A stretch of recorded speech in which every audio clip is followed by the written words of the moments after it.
Welcome to Kids Camp. My name is Keith Nelson and I bring you greetings from Camp Kalakwa and in the form of critters for Critters in Creation Time. Some of the critters that we bring here are rather small. You know, some cutest things are rather small, right? The cuter they are and the smaller they are, sometimes they hold our attention, and it doesn't take much. When God designs animals, He designed huge, big ones like the blue whales and the elephants, and He also made really tiny things like ants that could function really well. Size must not be a huge problem for God because He can pack a lot of neat designs into tiny little creatures. And I can pack some of those tiny little creatures into my pockets. Yes. Do you have one in your pocket? I got one in my pocket. Well, let's see what they are here. We'll put them right up here. And they are sisters. Just like some of you have sisters, this sister's a little bigger and a little older, but they're all just a few weeks old. They are some of this season's Sewanee cooters. The C-O-O-T-E-R comes from a native word, kuta, which meant turtle. And these guys, or girls I should say, are aquatic. They're designed by God to swim through the water with little webbed feet. Now notice both of them have kind of pulled inside and they're kind of scared to come out. In order to pull all their legs and feet and head inside their shell, they have to be holding their breath.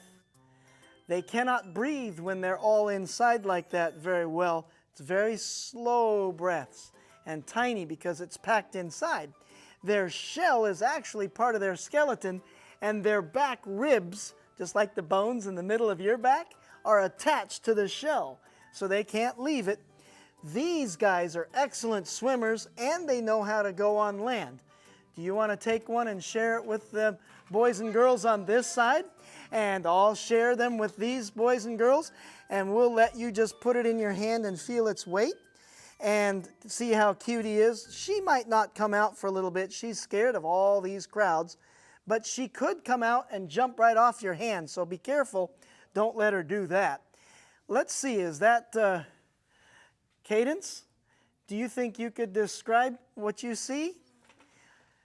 I mean, like, it's kind of like kind of hard. Kind of hard. There's kind of browns. How about you look underneath? What color is his belly, her belly? Kind of yellow brown. Yes, that's why they're nicknamed yellow bellies, but they're not afraid. So they have lots of markings and colors, don't they? Kayla, want to hold it too? And the Sewanee cooter is designed by God to live in fast-moving or slow-moving rivers and ponds. And the Sewanee cooter can actually travel 60 to 70 miles in its life. Long ways it can swim, all the way down the Mississippi River. They live in the southeast in the same area that our camp is located in. Yes, and let me see if we can get back here. Miss Christiana, you have a question? Do they live in salt or fresh water? These are freshwater. That's a good question. It was? Okay, don't poke its head though, okay? Just look at it. You don't want to harm her. Here you go, Christiana. Okay, David, you had a question? How big can they get? Good question. They can get almost 15 and 18 inches around or across. And so they can sit on logs and get their warmth from the sunshine. We'll explain that. Maisie, did you get to hold it? There you are. Do I hold it again? No. All right. Okay, so maybe Faith has a question here too, and I don't want to ignore this side. Faith? What's their favorite food? That's a good question. Faith wanted to know what their favorite food was. I'll be right with you, Lionel. Their favorite food is green plants, aquatic plants. That means plants that grow in the water. So they're actually called algivores. There's a good word for you. Not just herbivores, but algae-based or river bottom-based plants. Lionel has a question for us. What's their lifespan? So they can live about 30 or 40 years. And Kylie? What likes to get rid of them? What eats them? What eats them? Very few things would eat them, but here's the trick. If you're going to eat one of these in the wild as an animal, then you had better eat them when they're little. Because when they're big, their shells are tough, and only gators can eat the big ones. But birds, like herons and egrets, will swallow the little ones whole. So the little ones want to hide out and hide from the herons and egrets underneath branches or lily pads or floating hyacinths. And that way they can keep hidden, and they can actually hold their breath underwater for 20 minutes at a time. Esther? What do they eat? Yeah, they eat algae and green plants from the river. How long can they be in their shell? So they have to stay in their shell their whole life, but they can pull back in for like 15 to 20 minutes, if that's what you mean. Do they have any names? These, yes. So this is like, you mean these two particularly are Sasha and Hannah. So here's Jackson. If you drop them from a high height, will their shells crack? Yes, yes. Their shells can crack. Ruin their life? That will kill them. Yeah, you don't want to ever drop a tortoise or a turtle, either one. Their shells can break. Docker? Did you know if the turtle likes to stay out and play, if you take a brush and turn it around and brush it on its belly, it'll That's a good point. Some of you have pet turtles, and here's a little trick that Docker might be telling you about. They can feel it when you touch their shell. Or this top part is called the carapace. The under part is called, let's see, the plastron. And the plastron and the carapace both have feeling. So when you scratch their little underbelly or their top, they can feel it. Or when you brush it. Yes, David, you had a question? How deep can they go in the water? They don't dive real deep because the rivers and lakes they're in are usually only 20 feet deep. But they have found them down in the open mouths of the Peace River, probably at about 40 and 50 feet deep, David. All right, just a couple more questions. I see Hadassah has one. Do they have flippers or claws? They have what? Do they have flippers or claws? That's a good point. They have little webbed feet with little claws at the end so that they can dig and tear at maybe some branches or leaves, and they can eat it that way. Esther, last question for a minute here. Can I hold it? You want to come up here for a minute? All right, let's face this way, Esther, and you're going to hold it so the camera can see it. And it feels kind of cute and cuddly, right? Mm-hmm. But did you know they can actually climb straight up the back of a sofa with their little claws, or even cling to your shirt if they were aggressive enough? But right now they're feeling shy, Esther, so they're not going to come out. Can you look at the very edges and tell me what you see?